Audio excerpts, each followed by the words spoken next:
बिस्मिल्लाहिर्रहमानिर्रहीम। अस्सलामुअलैकुम। आप देख रहे हैं डीडीपी एनालिटिका। आज हम बात करेंगे अजीत दोवल, जो कि भारत के नेशनल सिक्योरिटी एडवाइज़र हैं और बड़े करीब हैं नरेंद्र मोदी के और उनके ख़ास आदमी हैं। उन्होंने अफ़गानिस्तान का दौरा किया और अफ़गानिस्तान के दौरे में अशरफ गनी साहब से मुलाकात की। Head of Afghan piece council जो हैं अब्दुल्ला, उनसे मुलाकात हुई और उसके अलावा उन्होंने उनके नेशनल सिक्योरिटी एडवाइज़र हमदुल्ला मुहिब साहब से मुलाकात की। ये दौरा कहा जाता है कि ये बुनियादी तौर पे अफ़गानिस्तान में अमन कायम करने की कोशिशों को नाकाम बनाने के लिए किया गया। ये किस हद तक दुरुस्त है इसका हम जायज़ा लेते हैं, लेकिन इसके अलावा भी कुछ मकासद और हो सकते हैं।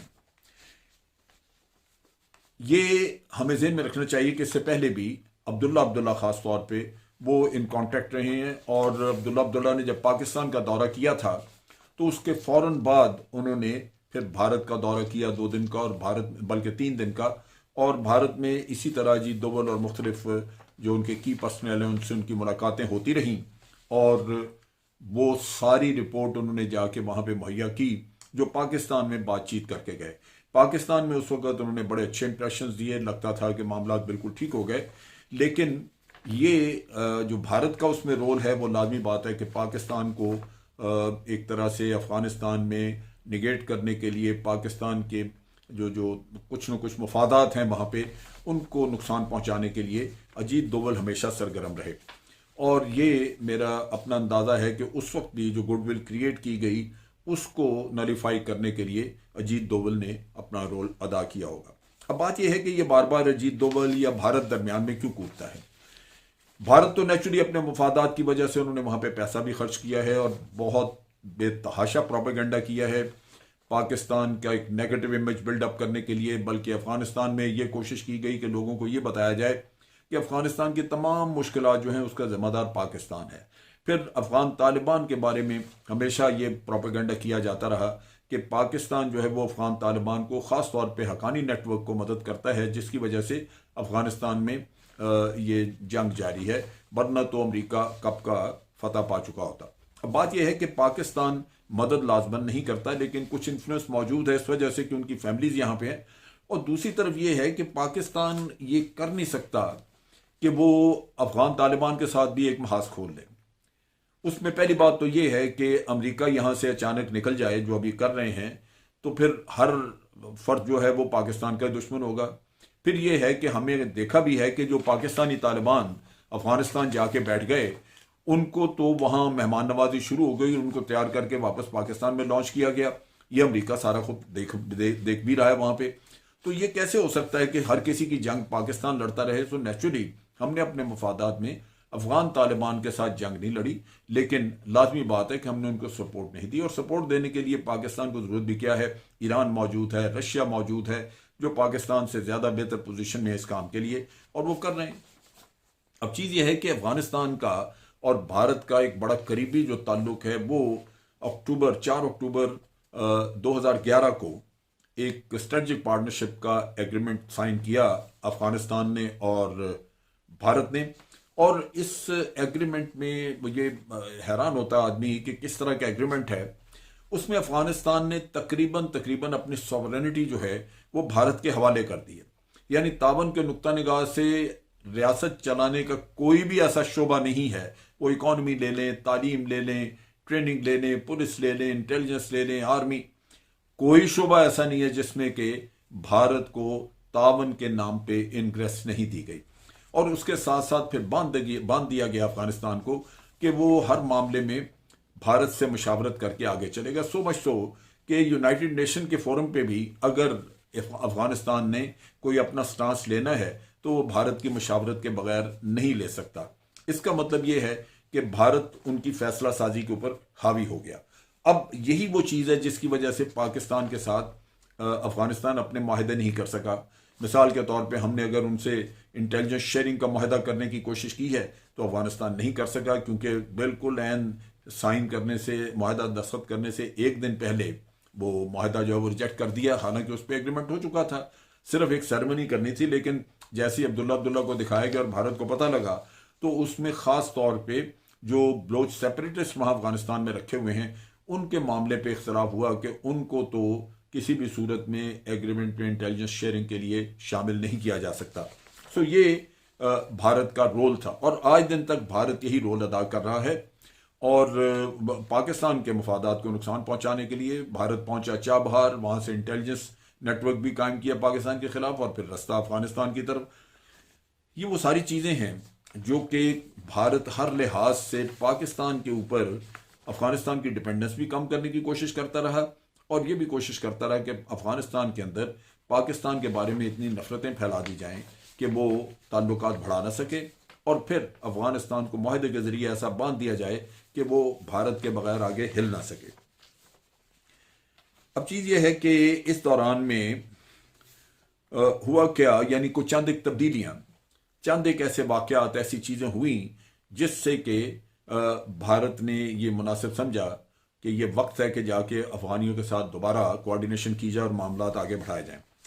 उसमें सबसे अहम चीज़ जो हुई वो ये कि पिछले दिनों सिक्योरिटी काउंसिल में जो भारत को एक दो कमेटियों की चेयरमैनशिप मिली, उसमें ख़ास तौर पे जो कमेटी रेलेवेंट है वो है अफ़गान तालिबान के बारे में। जो 1988 में कमेटी बनाई गई थी उसकी सदारत जो है, यानी अफ़गान तालिबान के ऊपर सैंक्शंस लगाने की जो कमेटी है उसकी सदारत भारत को मिल गई और भारत अब उसके लिए भी मशावरत करेगा कि अब तालिबान को अगर झटका देना है या तालिबान को रास्ते पे लाना है तो उस कमेटी का इस्तेमाल कैसे किया जा सकता है, जिसके लिए उसको ज़रूरत है कि वो अफ़गान लीडरशिप से कोऑर्डिनेशन करे, उनकी राय जाने इसमें। क्योंकि अफ़गान लीडरशिप जो है वो वहाँ अफ़गानिस्तान में भी दो तरह की राय हैं। बाज़ लोग वहाँ पे अफ़गान तालिबान के ख़िलाफ़ हैं कि उनको उनके साथ तो मुआहदा होना नहीं चाहिए, लेकिन बहुत सारे लोग चाहते हैं कि अमन कायम करने के लिए तालिबान से मुआहदा किया जाए, लिहाजा भारत अपनी इस कमेटी की चेयरमैनशिप को यूज़ करना चाहेगा। अब इसमें जो तब्दीलियाँ इन दिनों में हालात में, एक तो ये कि अमेरिका में सदर बदल रहे हैं और ये अब हो सकता है कि वो इस मामले में कुछ पॉलिसी में तब्दीली लाएं। जो बाइडन जो है वो ट्रंप से कुछ उनकी सोच मुख्तलिफ हो। अब ये वो वक्त है जबकि भारत अफ़गानियों को इस्तेमाल करना चाहता है। अगर भारत अफ़गानियों को कायल कर लेता है और अफ़गानी नए सदर को कायल कर लेते हैं कि फ़िलहाल वो वहाँ से अपने ट्रुप्स का इनखला ना करें ताकि यहाँ पे अफ़गानिस्तान में उनको कुछ सिक्योरिटी मिले और वो जो बढ़ती हुई वायलेंस है उसके बहाने वो उनको राज़ी कर लें, तो जो बाइडन के यहाँ से इनखला को रोकने से, ट्रुप्स के इनखला को रोकने से एकदम जो अफ़गान तालिबान के साथ मुज़ाकरात हैं इंट्रा अफ़गान वो रुक जाएंगे। अभी भी रुके हैं क्योंकि अफ़गान तालिबान इस बात का इंतज़ार कर रहे हैं कि जो बाइडन की पॉलिसीज़ का पता चले और भारत की पूरी कोशिश होगी कि अफ़गानियों को आगे रख के किसी न किसी तरह अमेरिका को ये कायल किया जाए कि वो फ़िलहाल यहाँ से ट्रुप्स का इनखला ना करें। अगर ट्रुप्स का इनखला नहीं होता तो अफ़गान पीस प्रोसेस खुद ही रुक जाता है क्योंकि इंट्रा अफ़गान डायलॉग जो है वो रुक जाएगा। दूसरी बात यह है कि यहाँ पे आप देखिए कि हमने कुछ अर्सा पहले एक डोजियर इशू किया था। अब डोजियर जो है वो हकीकतन तो अफगानिस्तान के खिलाफ भी वो डोजियर है, सिर्फ भारत के खिलाफ नहीं है, क्योंकि हमने उसमें आइडेंटिफाई किया था कि 66 के करीब वो कैंप्स हैं जो कि अफगानिस्तान में, और बुनियादी तौर पे सारा टेररिज्म वहीं से हो रहा है। लेकिन ये है कि पाकिस्तान की चूंकि पॉलिसी अफगानिस्तान के साथ कुछ निस्बतन नरम है, तो अफगानियों को डायरेक्ट तो हमने कन्फ्रंट नहीं किया, लेकिन हुकूमत ने कन्वे ज़रूर किया। अब चीज़ यह है कि ये कैंप जो हैं ये नज़रों में आ चुके हैं, फोकस में आ चुके हैं, चर्चा हो गया उनका, दुनिया पूरी में बात फैली, और इसके लिए भी ज़रूरी था अजीत डोभाल के लिए कि वो कोऑर्डिनेशन करे कि इस मसले को कैसे हल किया जाए कि ये दुनिया की आंखों से इसको ओझल कर दिया जाए। ये 66 कैंप जो हैं ये बिल्कुल आइडेंटिफाई हो चुके, लिहाजा काम तो जारी रखना है। लिहाजा ये जो सामने एक फसाद नज़र आ रहा है इसको भी कहीं गायब किया जाए। चुनाचे लगता यही है कि इसमें अफगानी जो हैं वो इसमें तावन करेंगे, और कुछ अरसे में हो सकता है कि कैंप्स उन जगहों पे नज़र ना आए जहां आज नज़र आ रहे हैं। लिहाजा पाकिस्तान के अंदर टेररिज्म जो है वो उसी तरह जारी रहेगा। अब आप देखिए कि कुछ चंद दिन पहले जो इनके चीफ ऑफ आर्मी स्टाफ हैं भारत के, उन्होंने जिक्र किया, उस चीफ ऑफ आर्मी स्टाफ जिक्र किया कि हमें टू फ्रंट वॉर के लिए तैयार रहना चाहिए, चाइना और पाकिस्तान के खिलाफ। जो ये धोखा दे रहे हैं दुनिया को। टू फ्रंट अगर लड़नी होती तो चाइना के साथ तो अभी लड़के ये अपना इलाका वापस लेने की कोशिश करते, वो तो उन्होंने छोड़ दिया। तो इसका मतलब है चाइना के खिलाफ लड़ने की तो उनकी नीयत नहीं, फोकस पाकिस्तान है। तो जो ये उनकी स्ट्रेटजी में जब ये एक अगर खौफ भी है थोड़ा सा, तो वो कैसे नहीं चाहेंगे कि पाकिस्तान को टू फ्रंट पे फंसा के रखें। लिहाजा ये बड़ा ज़रूरी है उनके लिए कि वो कैंप्स को शिफ्ट करके नए सिरे से इसकी प्लानिंग करके और इस सिस्टम को लॉन्च करें, ताकि पाकिस्तान वेस्टर्न फ्रंट से जान ना छुड़ा सके।